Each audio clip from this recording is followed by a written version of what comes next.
Shalom dans le Seigneur, que le Seigneur vous bénisse abondamment. C'est toujours votre frère habituel dans le Seigneur. Aujourd'hui, nous sommes là pour partager avec vous une petite chose que Dieu nous a mis au cœur.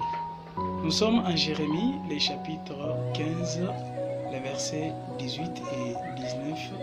Nous avons constaté que dans ces chapitres, c'est un chapitre des questionnaires, selon la souffrance qu'a passé Jérémie étant prophète dans son temps. Dans ces chapitres, les versets 18, il pose quelques questions à Dieu. La première des questions, il dit « Pourquoi ma souffrance est-elle continuelle ?» Il y a plusieurs personnes qui se posent des différentes questions dans leur vie. Pourquoi leur vie ne change pas? Pourquoi leur souffrance continue toujours à demeurer la même? Ici, nous voulons nous faire comprendre quelque chose.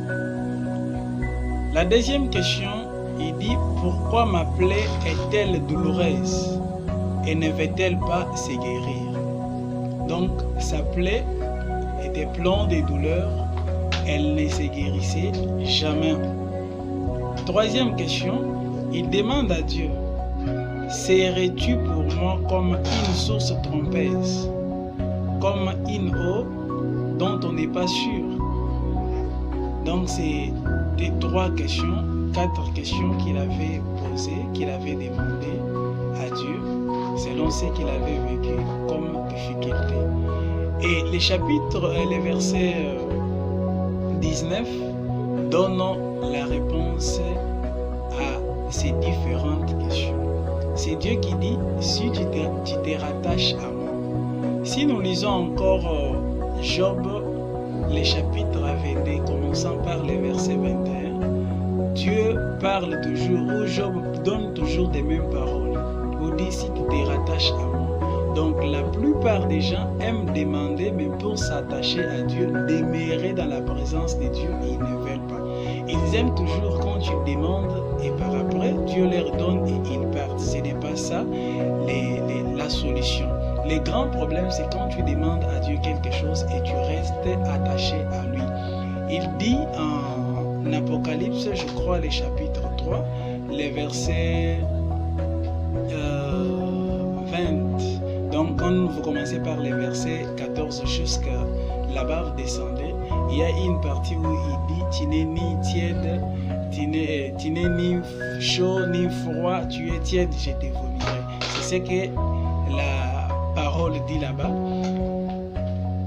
Pour juste faire comprendre que les gens qui demandent et par après ils se retirent, ils ne restent pas longtemps dans la présence de Dieu, c'est tout un problème que Dieu arrive à exaucer à leurs préoccupations, à leurs difficultés, à leurs souffrances, même à leurs pleurs.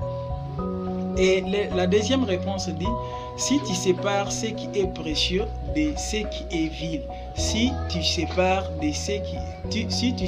ce qui est précieux de ce qui est vil. » Chers frères et sœurs dans le Seigneur, nous devons tous comprendre que l'apôtre Paul dit en Corinthiens « Tout m'est permis, mais tout n'est pas utile. »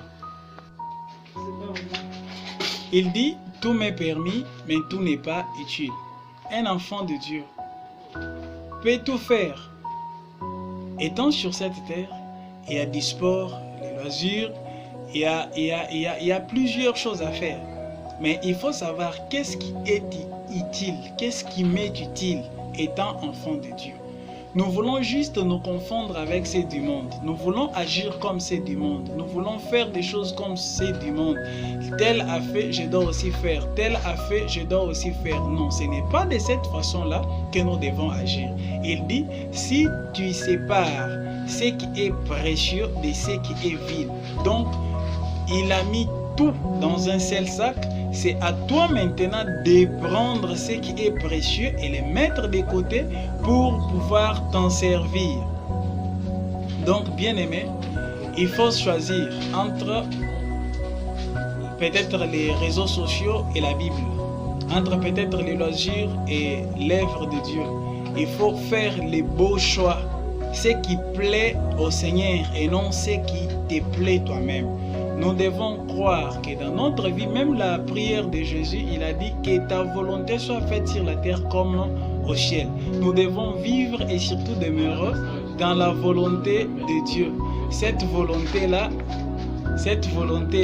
est la plus meilleure des choses. Donc, il y a la première réponse, nous avons dit, si tu te rattaches à Dieu.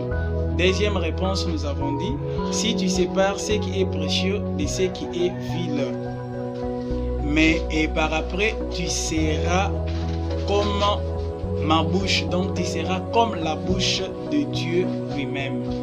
Bien-aimés dans le Seigneur, nous devons tous comprendre que dans les difficultés, dans nos problèmes, dans tout ce qui nous arrive comme difficulté, comme plaie, comme je ne sais pas moi, nous devons rechercher le Seigneur, nous devons être attachés à lui. Et de deux, nous devons nous séparer de ce qui est vil, ce qui nous empêche d'expérimenter la gloire de Dieu, ce qui nous empêche d'être sa bouche, ce qui nous empêche d'être en paix, ce qui nous empêche d'être en harmonie.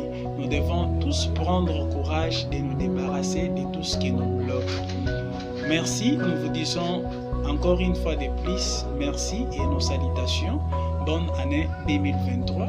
Nous vous prions, si vous avez aimé la vidéo, n'hésitez pas de partager et surtout de vous abonner. Ça nous fera du bien et aussi c'est une façon que vous allez aussi servir le Seigneur. Que le Seigneur vous bénisse abondamment. Ciao.